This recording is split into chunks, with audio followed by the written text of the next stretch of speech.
উত্তর চব্বিশ পরগনা জেলার অন্যতম গুরুত্বপূর্ণ ঐতিহাসিক শহর ব্যারাকপুর। মুখ্যমন্ত্রী মমতা বন্দ্যোপাধ্যায় গঙ্গা তীরবর্তী ব্যারাকপুরকে ঢেলে সাজানোর চিন্তাভাবনা করেছিলেন। সেই অনুযায়ী মুখ্যমন্ত্রীর মস্তিষ্ক প্রসূত উৎসধারা প্রকল্পের মাধ্যমে শুরু হয়েছে ব্যারাকপুরের গঙ্গা তীরবর্তী অঞ্চল সাজানোর কাজ। মূলত ব্যারাকপুরের ঐতিহাসিক দিক ও তার গুরুত্ব মানুষের কাছে তুলে ধরতে এবং গঙ্গার পরিবেশকে যাতে মানুষ নিজেদের স্বাস্থ্য লাভের জন্য ব্যবহার করতে পারে, তাই প্রকৃতির সাথে মেলবন্ধন করে ব্যারাকপুর গান্ধীঘাট সংলগ্ন গঙ্গার নিচে জোর কদমে চলছে উৎসধারার কাজ। চলতি অর্থ বছরের এই উৎসধারার মাধ্যমে তৈরি পার্ক ইভলিউশন সেন্টার সবুজায়নের কাজ সম্পন্ন হবে বলে মনে করছেন রাজ্যে পূর্ত দপ্তরের সচিব অন্তরা আচার্য। উৎসধারা প্রকল্পের কাজ কতটা এগিয়েছে, সেই কাজে আর কি কি চিন্তাভাবনা যোগ করা সম্ভব, এই সব কিছু খতিয়ে দেখতে দিন ব্যারাকপুর গান্ধীঘাট সংলগ্ন এলাকা ঘুরে দেখলেন রাজ্যের পর্যটন মন্ত্রী ইন্দ্রনীল সেন, পূর্ত সচিব অন্তরা আচার্য সহ পূর্ত দপ্তরের অন্যান্য আধিকারিক ও ইঞ্জিনিয়াররা।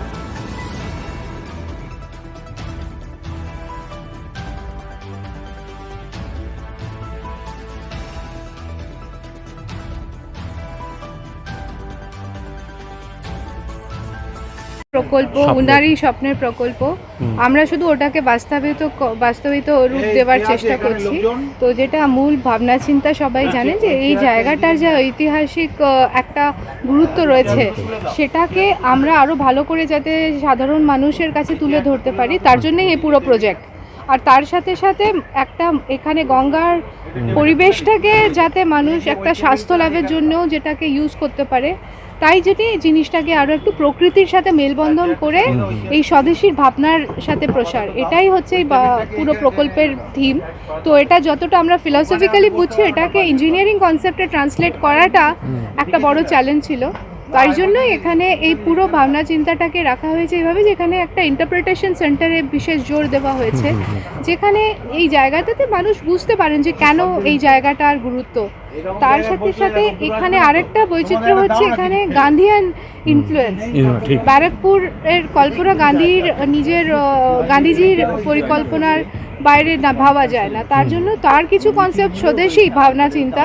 আর ডেফিনেটলি আমাদের 1857 যে মিউটিনি হয়েছে, তার জনক যেটা আমরা মনে করি আমাদের এখান থেকেই শুরু হয়েছিল তার।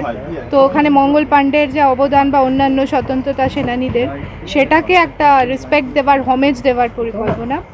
তো সেটাকেই মিলিয়ে এই পুরো প্রকল্পটা আমরা রেডি করছি। এখন জিনিসটা আমাদের অনেকটা কাজ কমপ্লিট ধরে নিতে পারে, 75% কাজ আমরা করে ফেলেছি। এখন কিছু কিছু জিনিসগুলোকে ফাইনাল টাচ দেওয়ার আগে খুব গুরুত্বপূর্ণ যে আমরা খুব হিস্টোরিক্যাল অ্যাকিউরেসির সাথে আর তার সাথে সাথে সাস্টেনেবল ওয়েতে কাজটা করি। আমরা শুধু একটা গাছ লাগিয়ে দিলাম, কিন্তু যদি মেনটেন না করা হয়, তাহলে এটা আবার পুরো জিনিসটা পূর্ণতা পাবে না। তার সাথে সাথে এখানে একটা প্রবলেম আছে, ওয়াটার লগিং এর প্রবলেম। তো যাতে সারা বছর মানুষ এটাকে ইউজ করতে পারেন, তার জন্য ওয়াটার লগিং এর জন্য যাতে এটা না হয়, তার জন্য ড্রেনেজের ব্যবস্থা, সেটাকেও আমরা একটা পরে এটাকে অ্যাড করেছি। কিছু মোরাল কাজ সম্পর্কে আপনি একটু অসন্তোষ প্রকাশ করলেন, আপনি ভাবনা না, অসন্তুষ্টটা না, এটা ইভলিউশন। দেখুন, এখানে সন্তুষ্ট বা অসন্তুষ্ট হবার প্রশ্ন না, এখানে হচ্ছে আমাদের এটা একটা থট, এটা একটা ভাবনাকে তুলে দেওয়া। একটা যখন আমরা ব্রিজ করছি পিডব্লিউডি থেকে, আমাদের drawing from the day one fridge হয়ে আছে।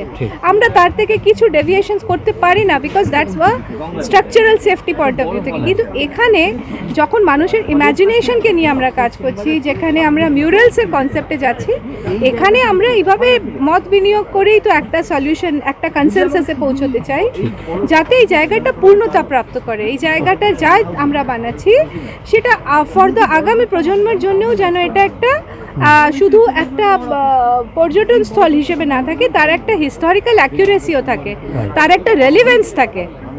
তাই জন্য এটা এখানে কোনো মিউজিয়াম না, এটাকে ভাবতে হবে it is not a museum, এটা একটা ইন্টারপ্রিটেশন। মিউজিয়াম যেখানে অরিজিনাল আর্টিফ্যাক্টসকে দিয়ে কাজ হয়, যেখানে আপনি অরিজিনাল আমরা বন্দুক দেখতে পেলাম সেই সময়কার বা অন্য জিনিস, কিন্তু এখানে আমরা এটাকে ইন্টারপ্রিটেশন সেন্টার, মানে তার রেপ্লিকাসকেই মেনলি ইউজ করব। কেন এখানে মিউজিয়াম চালাবার জন্য যেরকম একটা সিকিউরিটি অ্যাপারেটাস লাগে, বা ওই বহুমূল্য জিনিসগুলো আমি এখানে বসিয়ে দিলাম, কিন্তু যদি তার সিকিউরিটি না প্রোভাইড করতে পারি, দ্যাট ইজ নট রাইট। এখানে মানুষ একটা কম্প্রিহেন্সিভ, আর এখানে অলরেডি আপনারা জানেন একটা মিউজিয়াম রয়েছে, police museum, which is really very good. আপনারা যদি দেখেন, ওখানে অনেক সেই সময়কার বন্দুক, কার্তুজ সহ বিভিন্ন সরঞ্জাম ওখানে অ্যাকচুয়াল ডিসপ্লেতে আছে। তো দ্যাট ইজ আ মিউজিয়াম। এটা ইন্টারপ্রিটেশন সেন্টার, এইভাবেই আমাদের দেখা উচিত। কমপ্লিশন টার্গেট কবে ফার্স্ট ফেজ আর আমাদের কমপ্লিশন টার্গেটটা ডেফিনেটলি আমরা চাইবো এটাকে এই ফাইন্যান্সিয়াল মার্চ এপ্রিলের মধ্যে, কিন্তু আমাদের একটু গাছ মানে এখানে ফরেস্টেশনের কাজটা, গাছ ওঠার তো নিজের একটা সময়সীমা থাকবে, তার সাথে আমাদের ইন্টারপ্রিটেশন সেন্টারের যে পরিকল্পনা সেই কাজটা করতে আরও একটু মনে হয় সময় লাগবে, কিন্তু আমরা চেষ্টা করব এটাকে যত তাড়াতাড়ি সম্ভব আমরা প্লেস করতে পারি। সেদিন বলে গেলেন মার্চে করতে, আমরা সেই ভাবনা দিয়েই এগোচ্ছি। মার্চ না হলেও আমরা চেষ্টা করব অ্যাট দ্য বেস্ট যত তাড়াতাড়ি, কিন্তু এটাকে কোনো কম্প্রোমাইজ না করে আমরা যাতে, বিকজ সরকার এত টাকা যখন খরচা করছে নিশ্চয়ই আমরা চাইবো যে কাজটা যেন আমরা কোনো শ্যাবি বা হারিড নেচারে কাজ না করে প্রপার ওয়েতে কাজটা কমপ্লিট করি।